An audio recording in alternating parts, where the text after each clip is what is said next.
बचे हुए सिद्धांत रह गए हैं ना, उनको अपन एक ही बार में पूरा कर देते हैं। देखो, पहला आता है भाषा विकास का सिद्धांत। कौन सा आता है भाषा विकास का सिद्धांत? प्रवर्तक कौन थे?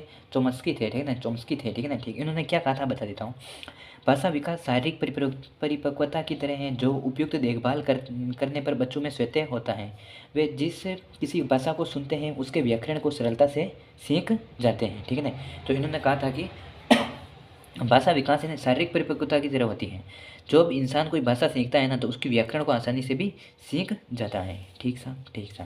फिर आता है भाषा सीखने के दो नियम बताइए। एक तो सतही संरचना के नियम, इसमें बोलना, पढ़ना, लिखना इत्यादि आता है। दूसरा आता है गहरी संरचना का नियम, इसके अंतर्गत भाषा का ज्ञान गहराई से प्राप्त किया जाता है, ठीक है ना। कौन कौन से आ जाते हैं? एक तो संरचना के नियम, एक आ जाता है गहरी संरचना का नियम, एक आता है सतही संरचना का नियम, ठीक है। सतही में तो क्या होता है? बोलना, पढ़ना, लिखना होता है। गहरी में मतलब गहराई से ज्ञान प्राप्त होता जाता है। फिर आते हैं चोम्स्की के अनुसार भाषा में बालक में भाषा ग्रहण करने की जन्मजात प्रवृत्ति होती है, जिसे भाषा अर्जन तंत्र के नाम से जाना जाता है। इनका मानना है कि बालक जिस भाषा को सुनता है उसकी व्याकरण अपने आप सीख जाता है, इसीलिए सिद्धांत को जेनरेटिव ग्रामर थ्योरी भी कहा जाता है, ठीक सा, ठीक सा। नेक्स्ट क्या आ जाता है इसमें? बालक का नैतिक विकास आ जाता है, ठीक है। नैतिक विकास में क्या कहते हैं? बालक, नैतिकता का अर्थ है समाज की नैतिक संहिता के अनुसार व्यवहार करना, ठीक है ना। नैतिक मतलब आप ऐसे रख दो, बालक संस्कार, संस्कृति, ठीक है, संस्कार से रिलेटिव रख दो। मोरल शब्द लैटिन भाषा के मोरेस शब्द से बना है।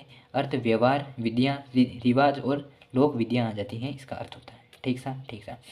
नैतिक विकास को हेविंगहर्स्ट ने 5 स्तर अवस्थाओं के आधार पर समझाया, ठीक है। अब आप भूल जाओगे, ठीक है ना, तो ऐसे याद करो। एक तो 0, ठीक है, फिर आता है 3, 3 के बाद में बाजी संख्या कौन सी आती है? 5, 5 को हेविंगहर्स्ट ने क्या कर दिया? बाहर कर दिया। फिर आता है 7, 7 को रहने दिया। फिर एक आती है 11, 11 को बाहर कर दिया। फिर आती है 13 और 13 से 18, ये एज आएगी।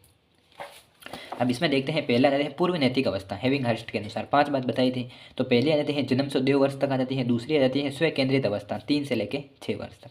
तीसरी आ जाती है परंपराओं को धारण करने की अवस्था, आ जाती है 7 से लेकर 12 तक आ जाती है, किशोर अवस्था के प्रारंभ तक। और फिर आते हैं आधारहीन आत्मचेतना अवस्था आ जाती है, 13 से लेकर 18 वर्ष तक की आ जाती है। फिर आते हैं आधारयुक्त आत्मचेतना अवस्था आ जाती है, 18 वर्ष के बाद आ जाती है। आपको बताया था 2, 0, 3, फिर 5 को बाहर रहने दो, फिर 7, फिर बाद में 11, 11 को बाहर कर दो, फिर आते हैं 13, फिर आते हैं 18। अभाज्य संख्या ऐसी होती है ना, ठीक है। फिर आता है पूर्व नैतिक अवस्था, ये क्या होती है? 0 से 2। इसमें क्या होता है कि इस अवस्था में बालक से सभी प्रकार के नैतिकता की अपेक्षा नहीं की जाती, क्या अच्छा है, क्या बुरा है, क्या गलत है, ठीक है ना। 0 से 2 का बीच में अपन ने शेषावस्था में पढ़ा था, ऐसा कुछ नहीं होता कि उसको अनैतिक होता है, ठीक है ना। ये बालक उसके समझ के बराबर, ये बात उसके समझ के बराबर होती है और उसे अपनी इच्छाओं, भावनाओं व संवेगों पर नियंत्रण करना नहीं आता है, ठीक है, ठीक है। फिर आता है स्व केंद्रित अवस्था, ये आ जाती है 3 से लेकर 6 के बीच में आ जाती है। इसमें क्या होता है? 3 से 6 वर्ष तक और अपनी इच्छाओं की पूर्ति के चारों ओर ही केंद्रित होता है। उसके लिए वही नैतिक है जो उसके स्वयं से जुड़ा हो, उसको, ठीक है ना।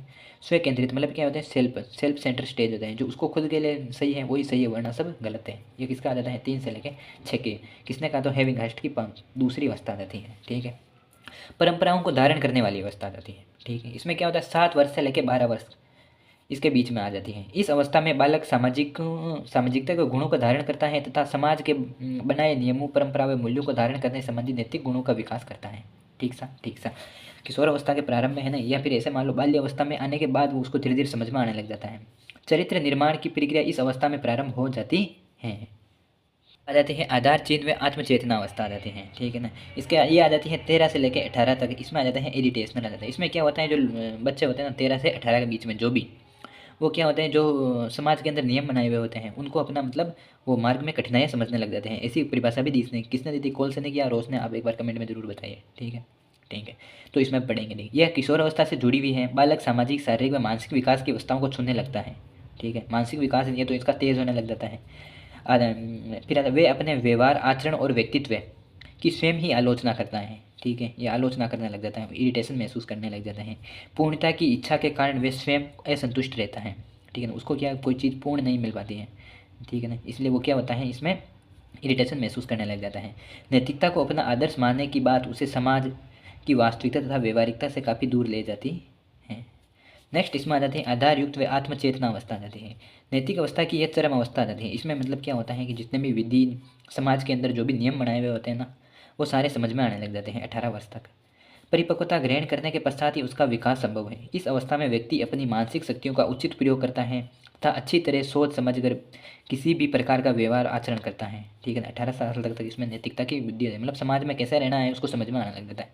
फिर समाज में कैसे रहना, क्या करना, ये भी फिर उसको आचरण आने लग जाता है। इसीलिए वो कोई भी कार्य करेगा तो वो सोच समझ कर ही करेगा।